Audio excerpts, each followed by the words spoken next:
Hey, you guys, it's No Cap Sunday. I'm running a little bit behind today. We had some things to get done at the house and had to meet somebody over there to get a few things, just kind of tied up.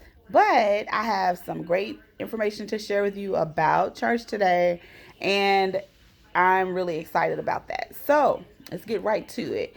In Sunday school, we had a great lesson.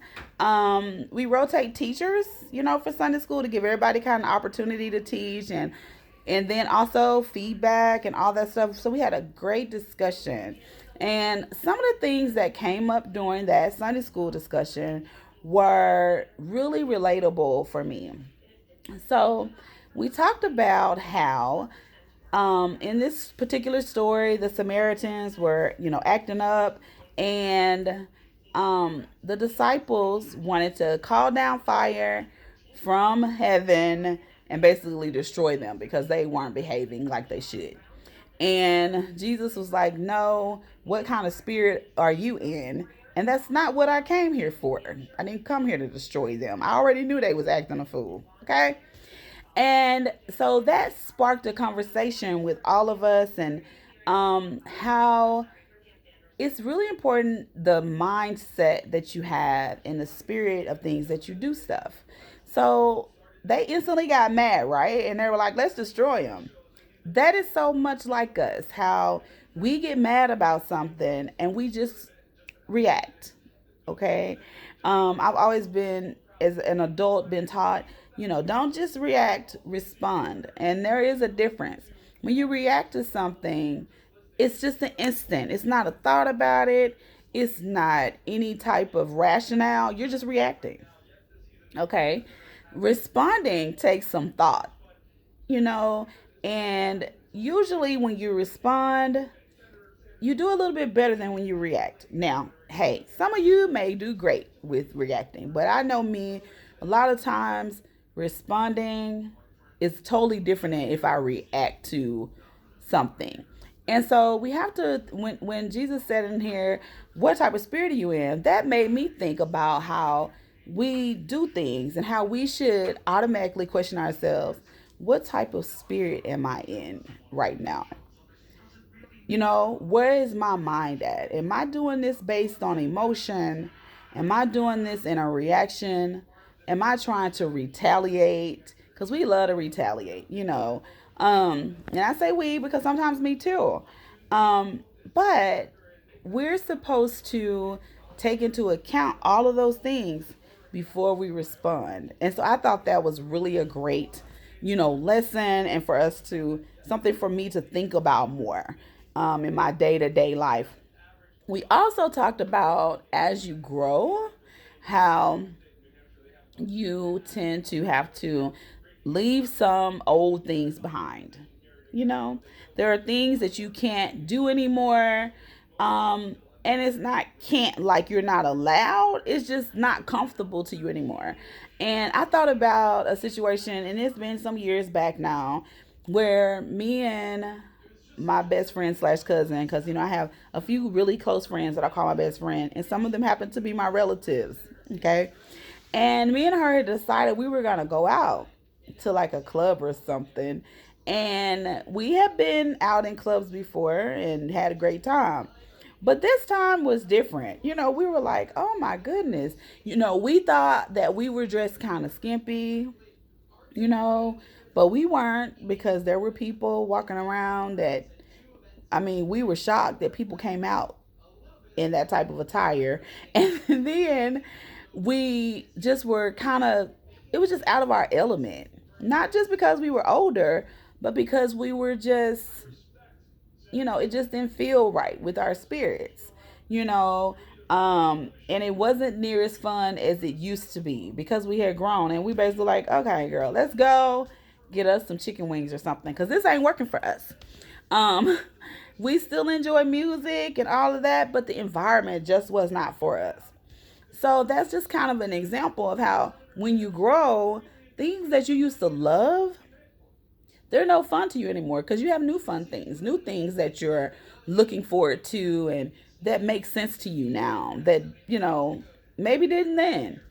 You also lose some friendships in your growth, and that's fine. One the person leading the lesson today was saying some people are a blessing, and then other people are a lesson. So sometimes we have to move on from them older friendships that we had, and that can be a painful transition as well. Because at first you feel like, you're losing something, you're losing someone, and it really feels really hurtful or hard. But you also are blessed, you're replenished with people as well in your life that are where you are at that time. Um, so all of that was good. And today was Youth Sunday, which is always great. I love to see the kids get up. And we really focused a lot because we're doing Black History Month. But we also focused in on our males, our young Black males too.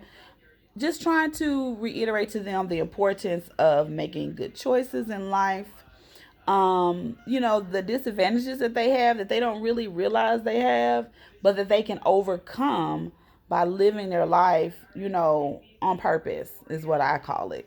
When I say on purpose, I mean, spiritually grounded, making wise choices, listening to people that have already been where you are, trying to warn you that this is not the path you want. So we did talk a lot to the young men today. We also, in our lesson from the sermon, it was a great sermon as well. The pastor does really good on Youth Sunday. He's promised the kids that on Youth Sunday he'll get up and preach that Sunday, and that he will not take a long time. Which, my dad isn't a very long-winded preacher anyway, but that's just one of the promises that he made to them. So he got up today and he did a great job with his sermon, and it kind of tied in also with the Sunday school lesson and basically those steps to have a good life, and just being wise in your decisions and being wise in how you live your life. And it just was all just a great Sunday. I also enjoy the fact that the kids, they take over on Sunday. I lead the sign ministry with the kids. They sign and they sing, and they lead praise and worship, and they just do so many different things. But the highlight of my Sunday, and they probably have no idea, is watching my kids sing. They sing the song that usually my dad gets up to, and it's called Holiness. And I love to see them sing it. It always makes me tear up, and I'm not a big crier. But anyway, you guys, that's my No Cap Sunday update. I hope everything has been well for you this weekend. We finally got moved. I wanted to remind you guys to please subscribe to Shay Cherie YouTube. I know I have a good amount of people watching my videos, and I talked to one of my friends today, and she was like, "Well, I watch them. That's fine." Yes, that's great. I love that you guys watch it, but I need you to subscribe, please. And that way you'll know when I'm uploading videos, and the more subscribers I have, the better off. I am off far as, being able to grow this channel. Share it with your friends. Follow me on Instagram, which is Shay Cherie, and also follow me on Facebook, The Memoirs of an Imperfect Christian. If you have any topics that you want to discuss or talk about, I'll be more than happy to bring them up. We'll be having Sweet Truth Thursday this week. We should be good and settled into the house by then. And I try to talk my husband into doing a video with me.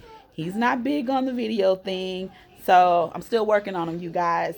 He said he'd do it if it make me happy, but I don't want to force him to do anything that he's not comfortable with. But I will be doing some different topics, and I have a couple of other videos that I'm gonna upload later on today. Talk to you later. Follow me on YouTube.